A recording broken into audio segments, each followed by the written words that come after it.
should I sit?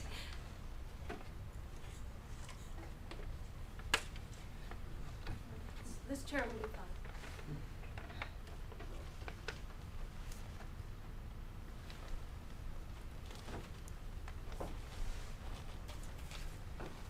I'm Simone de Beauvoir.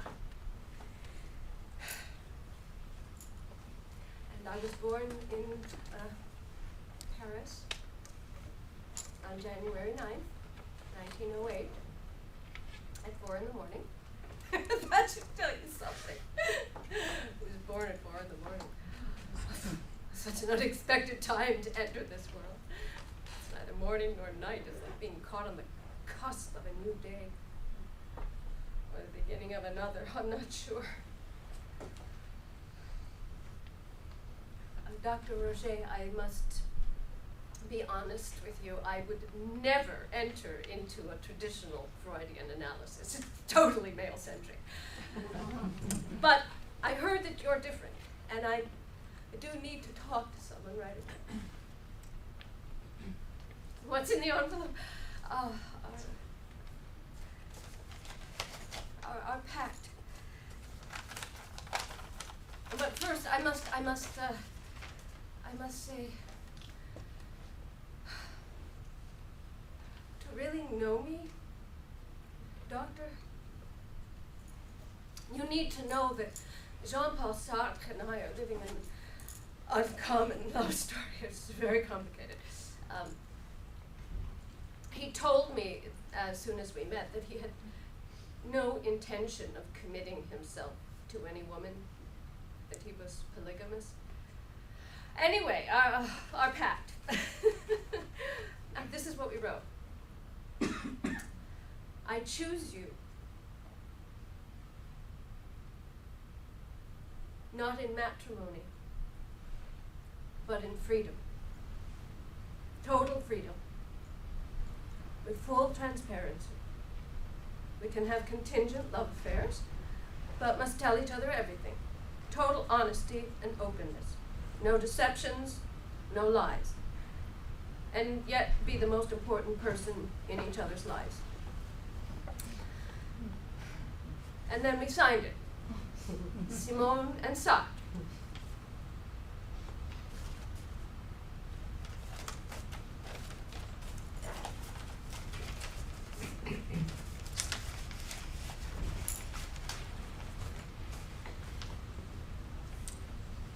We called it our two-year lease, but we've kept renewing it. So this is the anniversary of our pact, 20 years ago to the day. And every year we celebrate at La Capole, at our table, but this year he's in the midst of a childish, infantile infatuation. Shacking up with some actress, some 18-year-old little bitch, Eveline. And for the first time in 20 years, he forgot. I mean, we are supposed to be the most important people in each other's lives. So this pact has been troubling me. It's very upsetting. It's giving me anxiety attacks, and to calm myself, I take these pills. At times I am filled with such despair and bouts of uncontrollable crying that especially if I've been drinking. I had a bad dream last night. That my childhood house was being pulled apart into 2x4s. I think the dream is about getting older. That petrifies me. It's like a ticking clock. You know, when you're 25, you think it's far away, but at 39, it's tomorrow. I was getting a dress last week, and I looked in the mirror, and this old person was staring back, and it was me. You know, just when I feel like I've grown up, I'm getting old.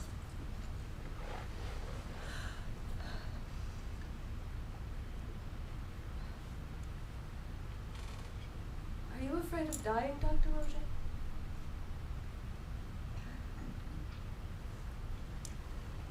You pause.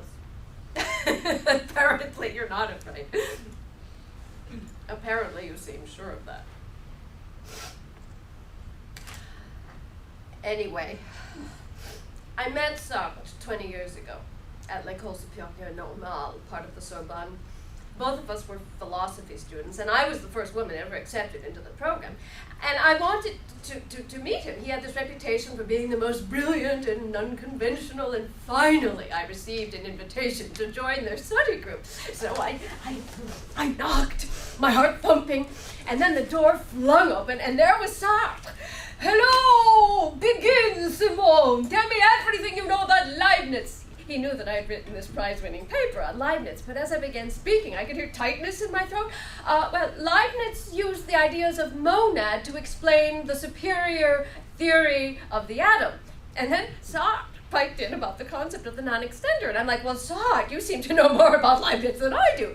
And then he stuck out his hand and he said, enough, Leibniz is boring." And then he got up and he broke into song, Offenbach. Do you know him, the German composer?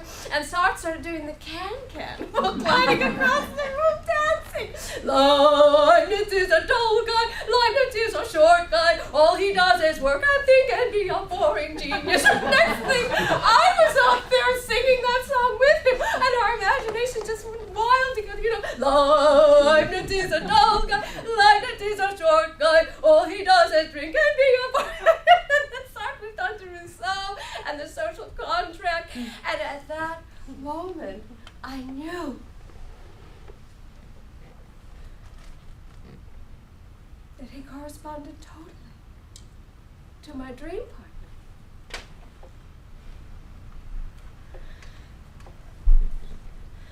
Oh, a letter from Sartre, from New York. His first book tour. "My little everything, I am treated like a celebrity here at the Waldorf. America is intoxicating. This is a vertical city. Nowhere have I felt so free as in the middle of a New York crowd. Dearest, I'm sending you some pages from my new book. The supreme exercise of human freedom is to deliberately choose to make something of one's existence. Let me know if my ideas are clear." Yeah, right, well, some of those ideas are mine, Sartre. I met an expatriate here named Dolores, and she recommended a play by a young playwright, Arthur Miller. Oh, my Simone, you and I have only one heart between us, which is painfully split between two aching bodies. Hey, okay. You see why I love him? My sister asked early on, "Why do you like him? He's short, bulge-jointed, ugly. He looks like a frog." Oh, I love him because he's all that and more. I love him because I feel alive with him. And I wanted to live by the same rules as him. Sartre never wanted any possessions. That's just the way he is. He'd never settle down and be encumbered. Not even a chair. Everything he has, he carries with him. Like pockets full of pens, pencils, papers. What a sight. And that's why he likes cafes. He's never been impressed with earning money either. He gives most of it away. He just does his job, and money is like a gratuity. And I never wanted a conventional life either. I'd see women in windows scrubbing saucepans, peeling vegetables, endless hours leading nowhere. Marriage wasn't for me. I mean, after all, you can't domesticate desire. I mean, tell me, why is a long-term monogamous relationship privileged? Monogamy was a rule thought up by the Catholic Church. I will not be returning the dishes to the cupboard. And marriage leads to deceit and cheating. You know, for a while, my father did enjoy sex with my mother, even though my mother was such a pious, bourgeois, intrusive woman. My sister and I would wake up in the middle of the night to fucking sounds, and my sister would giggle, "Simone, do you hear that?" Of course, my father enjoyed himself with other women, too. And I think my mother really knew, but for 40 years she pretended it didn't exist. The human heart should not love in this way.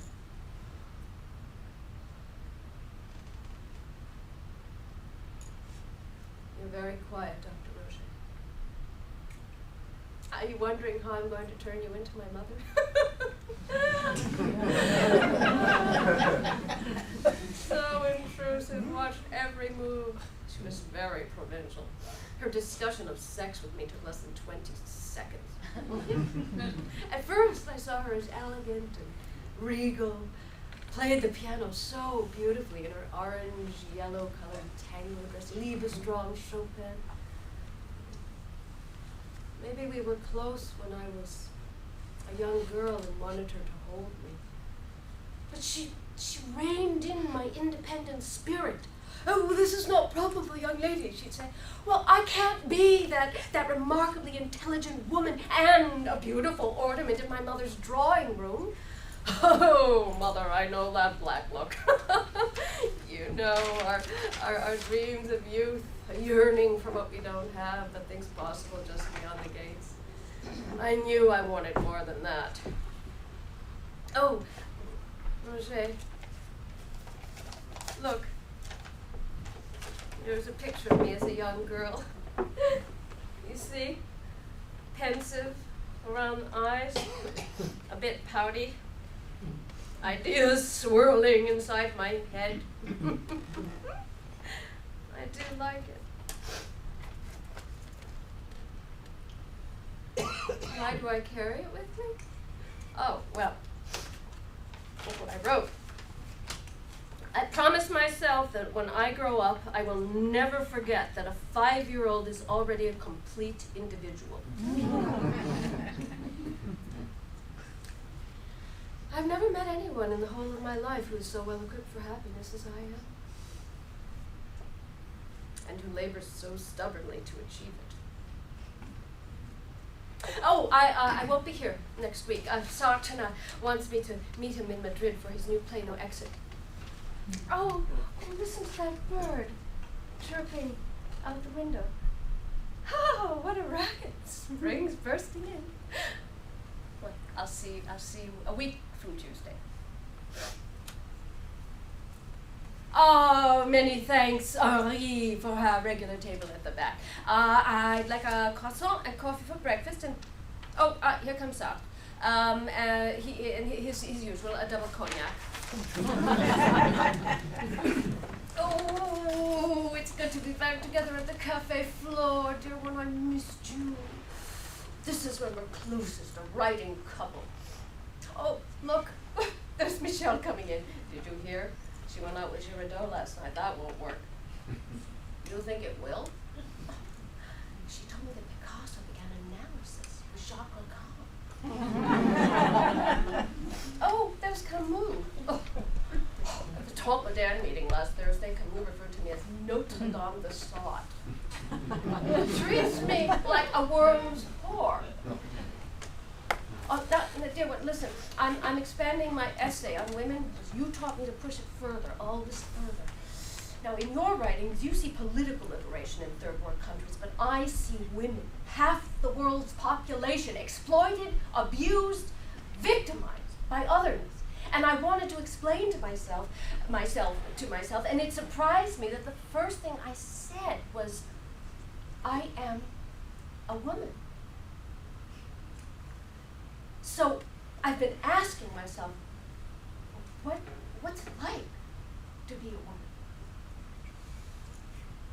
Even though I have all the same freedoms of a man. And I came up with, one is not born, but rather becomes a woman. Because it's the culture.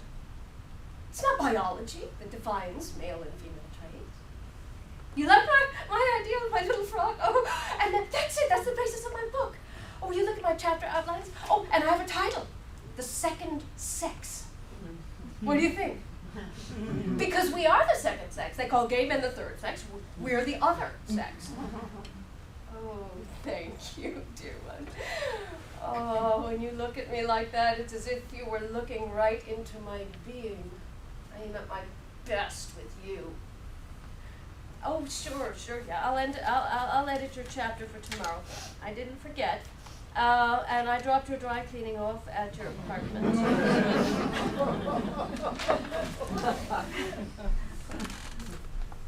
Oh, Roger. You see, I'm laughing because now suddenly my father's voice is playing in my head.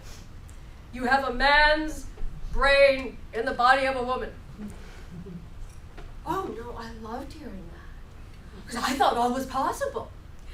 And he said, Simone, you can do better than that young man Sark. He'll never amount to anything. Oh, my father, he never lived to see how wrong he was. He grew so bitter as he got older. My father died of pessimism. When I was 21, and Sark's 24, and he was visiting our country home in Mérignac, Sark would get off the train and ride his bike to me. And we'd fall into each other's arms, making love was new for us. And one day, my father grew suspicious, so he came looking for us in the orchard, and we were bewildered. And Sark stood up, grass all over him, and he said, I am in love with your beautiful daughter, Simone Ernestine Lucie Marie Bertrand de Beauvoir. Oh, I loved when he said that. Oh, and my father vehemently objected. He's not good for you. Oh, Papa, you can't tell me what to do anymore. Oh, Dr. Roger. Why are love stories so impossible? Oh, you want to know more about my father? Well, I was the firstborn, and then my sister Poupette. And my father wanted a son. Poor Papa. Oh, I loved being with him as a young girl. He loved words. He had an extensive library, and he let me pick any book. Here, read this one by Voltaire, Papa. I want to hear about Candide and his tutor Pangloss. Oh, I adored him. Before I grew to hate him. You know the cycle. We'd be out in the garden, and he'd lean over the rose bushes and say, think like a man, Simone. Yes, Papa. Simone, you must find a way of supporting yourself since you have no dowry. Oh, don't worry. I prefer working for a living over marriage. But philosophy, Simone? What gibberish. Well, sorry, I'm disappointing you, but Sartre and I are writers. We will always be writers. This I know to be exquisitely true.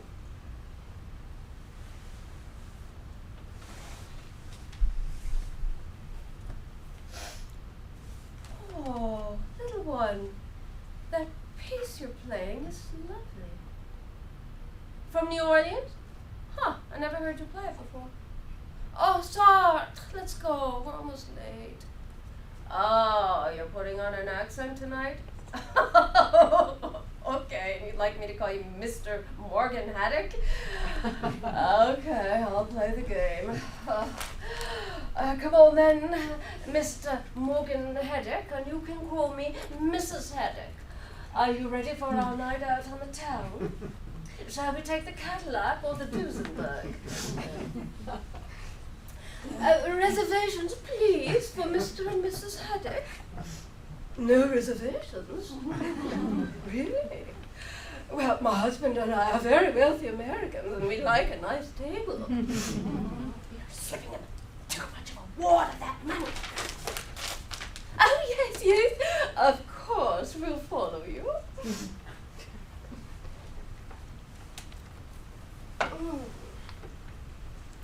Yes, the roast duck was delicious. We'll take dessert, 2 crème brûlée.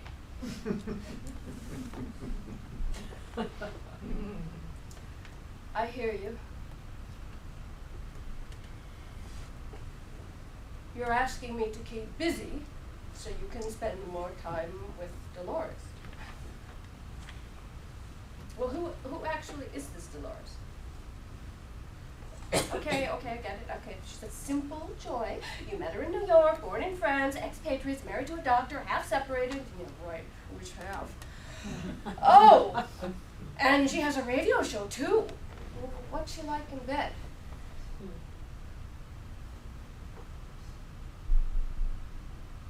She takes your breath away. Her passion literally scares you to death. Especially since you're not an expert in that area. Sartre, you're not respecting the pact. What? You've been faithful to me in your fashion? You haven't!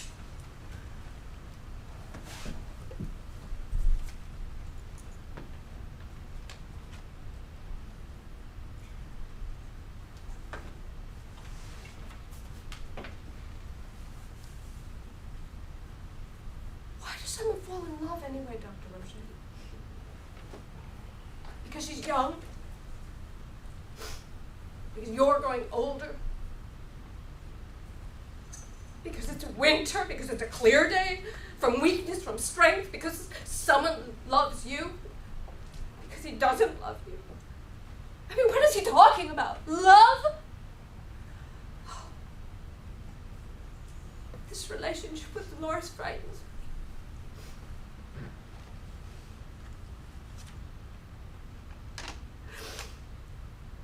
Oh, Dr. Roger, did I tell you that I've been offered a speaking tour of American colleges and universities?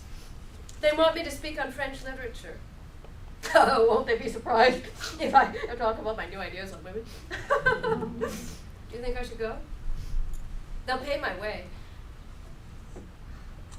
Well, I can't go. Sartre's working on his most important theoretical book, Being and Nothingness. I mean, he's the genius. I'm just his disciple.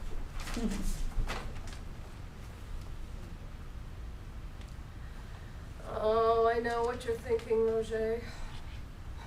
That I live in Sartre's shadow. Why do I relegate myself to second position? I mean, I don't feel good when I do. Except I don't feel depressed when I feel that Sartre loves me. Do you think I love him too much?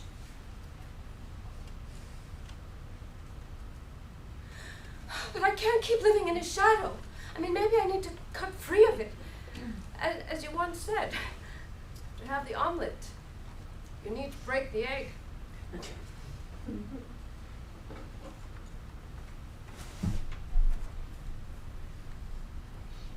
January 1947, Sartre, dearest little frog, I am in New York. Flying over the Atlantic Ocean, we lost 2 engines, terrifying first flight, but I am here, safely. There's poetry here in the drugstores. The waitress's name is Flo, and she talks like a truck driver, orders me around, won't give you a fork and knife with your sandwich, that only comes with the meatloaf. I've been doing interviews and drinking a lot of whiskey. Flo was my first interview in America, so I asked her what it's like to be a woman. She tells me that when she's working, she's neither a man or a woman. But when you leave, I asked? Well, she said, use your imagination. The New Yorker interviewed me and called me the pretty existentialist. I told them that I'm going to be writing a very serious book on women. I have an appointment to interview Mary Guggenheim and Mary McCarthy and lots of others. I want to know everything about their lives, from careers to contraception. Oh, and tomorrow I'm going to speak to a group of young American women at Columbia University for my book.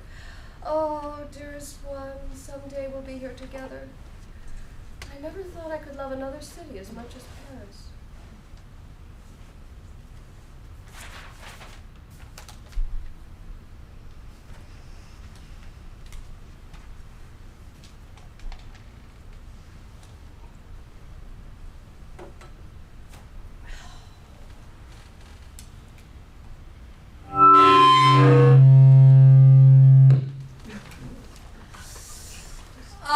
I guess the microphone isn't working here today, so I will try to project. I am very pleased to be here at Columbia University, at Barnard College. I was invited here to speak to you about French literature, but I am compelled to talk about these burning ideas that I have been writing about. Excuse me, Dr. Steiner, for the change of subject, but I look out at all your... Can you hear me back there? Can everybody hear me? Is anybody having a problem hearing me? If so, raise your hand, and I'll try to fix the mic. Everybody hears me? Wonderful, okay. So, I look out at all your fresh young faces, and I think of myself at your age. And I want to know, what is it like to be a woman at the university? The fact that I am asking this question is significant because a man would never begin by saying, I am a man. Do you know in France, women just got the right to vote? And here, you are receiving the same education as a man, and I wonder how it feels for a woman to have access to the same fundamental rights. Remember, life makes no sense except for the meaning you give it. It's not nature that defines you. It is your responsibility as educated women to escape the roles society has assigned to you. What roads can you open? You have choices. You don't have to marry if you don't choose to. You can find fulfillment independent of a man. You know, my parents call me vieille fille, a spinster. They're ashamed that their daughter is not married, but I, on the other hand, am not.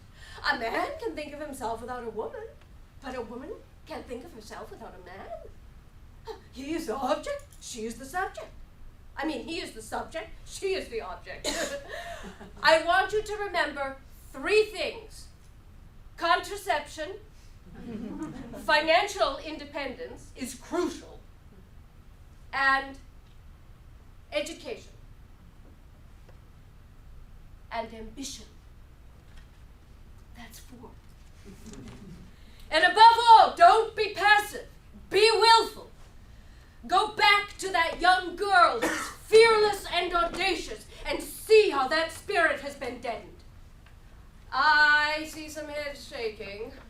It's civilization as a whole that produces us creatures. Yes, society plays with your freedom and independence. If you belong to the other sex, the second sex, freedom ends for you when your mother tells you to be ladylike. The myth of femininity that enslaves us is passed on from mother to daughter. Mothers don't do it on purpose. There's even an innocence to it, like falling in love.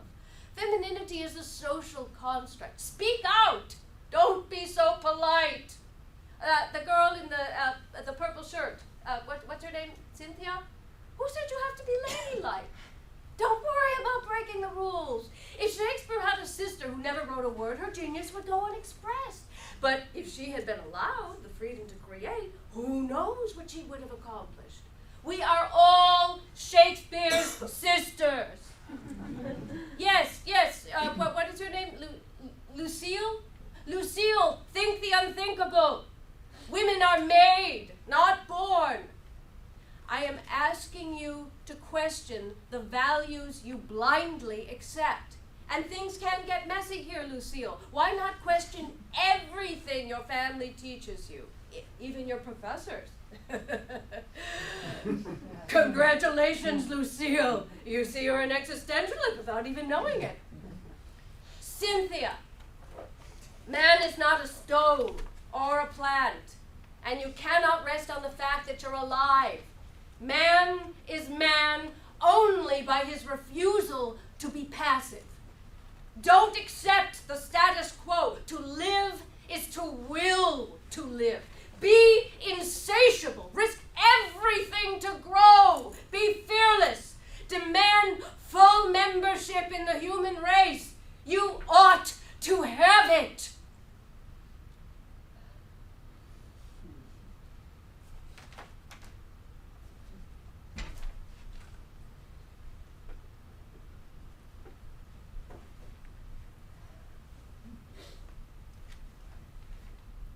April 1947, my love. I'm on the Broadway Limited train, heading to Chicago, 2nd stop on my tour. Oh, being alone in a new city makes me feel lonely. I'm looking at this picture of you with snow on your shoulder, and it makes me feel close to you. I didn't tell you that they don't read Faulkner anymore, or Hemingway. It's not in fashion. A friend gave me 2 numbers to call when I get to Chicago, a writer